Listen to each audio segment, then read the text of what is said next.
A strange tale of a prince and princess. Once upon a time, Princess Maya was supposed to be learning royal etiquette. Instead, she spent her days covered in soot, trying to forge swords.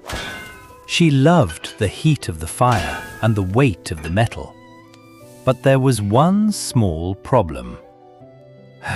She was terrible at it. Everything she made ended up looking like a twisted metal spoon. Meanwhile, Prince Finn was supposed to be training with the royal knights.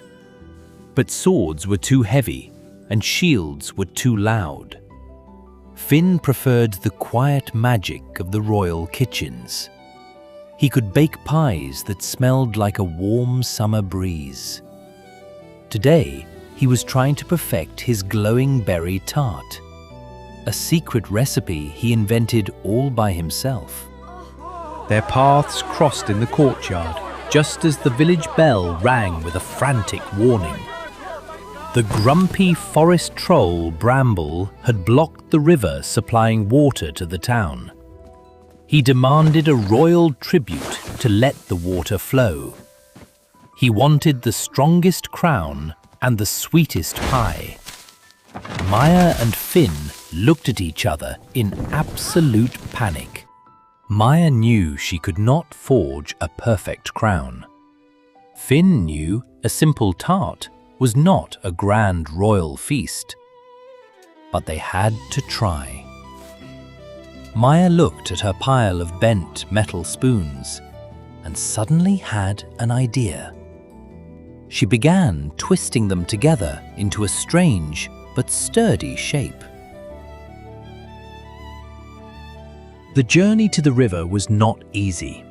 The forest was thick with creeping vines and large roots. Finn was terrified of dropping his glowing tart.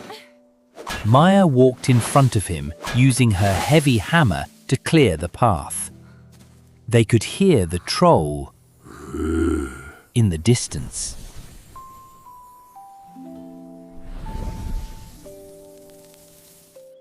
They finally reached the blocked river. Bramble the troll sat on a massive pile of boulders, looking incredibly bored. He wore his tiny woven basket hat and scratched his mossy chin. When he saw the two teenagers approach, he crossed his giant arms, expecting a grand and terrifying royal presentation. Maya stepped forward, her hands shaking just a little. She held up the twisted iron crown she had made from her ruined spoons. It was not sparkling with jewels or made of fine gold. It was heavy, messy, and strange. But she offered it to the grumpy troll with a proud and hopeful smile. Before Bramble could complain about the rusty crown, Finn stepped up beside Maya. He slowly opened his wooden pastry box. A warm, sweet smell of summer berries and toasted sugar floated up into the air. In the center of the box sat the perfect little tart, with a single blue berry glowing softly in the shadows.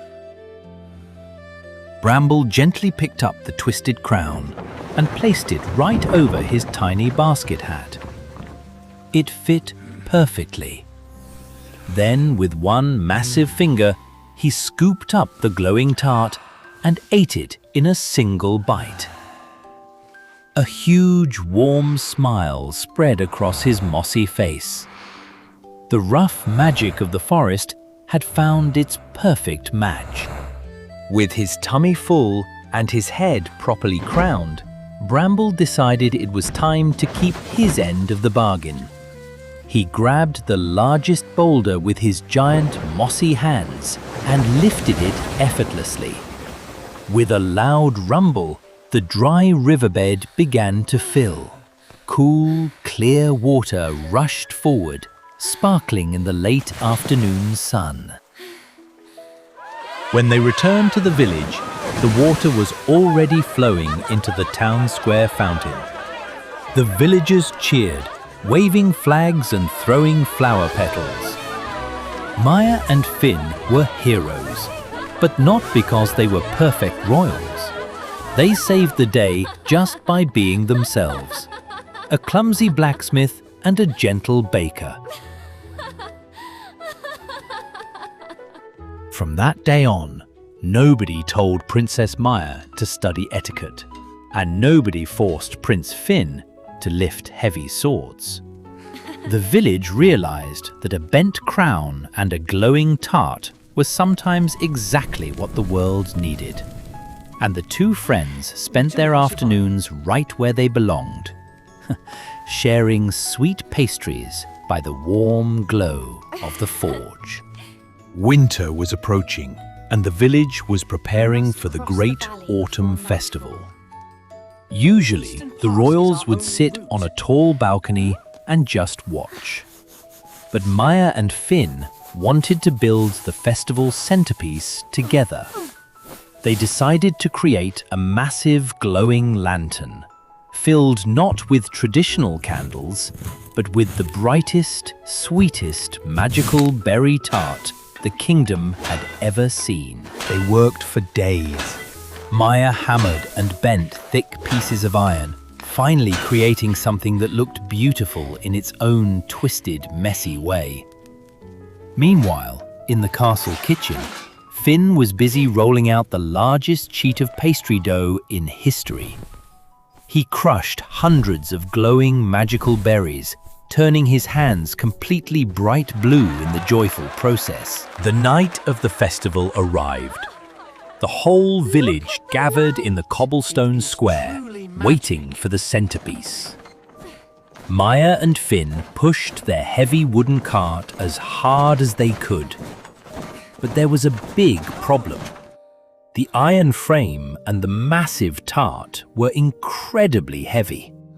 They could not lift it onto the tall stone pedestal in the center of the square. The villagers whispered worriedly as the grand centerpiece remained stuck on the ground. Maya wiped her forehead, feeling ready to give up, when a deep, familiar rumbling echoed through the square. The crowd parted nervously.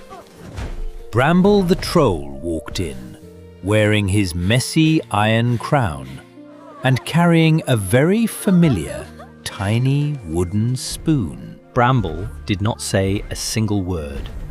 He simply smiled at his two young friends, handed Finn his tiny wooden spoon, and grabbed the giant iron lantern with his massive green hands. With one gentle heave, he lifted the incredibly heavy centerpiece up high and placed it perfectly onto the tall stone pedestal. The magical blueberries began to glow brighter in the cool autumn night. A soft, warm light spilled across the cobblestones, illuminating the joyful faces of the villagers. Maya and Finn stood proudly next to their giant mossy friend. It was the most beautiful, messy, and perfect festival the kingdom had ever seen. As the music from the festival slowly quieted down, the three friends gathered outside the warm glow of the forge. Bramble was gently holding a slice of pie with his giant fingers, while Maya and Finn laughed about all the chaotic moments of the day. They realized that their unusual talents had brought the whole kingdom together. From that day on, Maya and Finn opened a workshop together where iron met sweet sugar. Villagers came from all around to see bent metal crowns that held glowing pastries. They proved that perfection was never needed to create something magical. True magic lived in accepting who you were and sharing your gifts with others.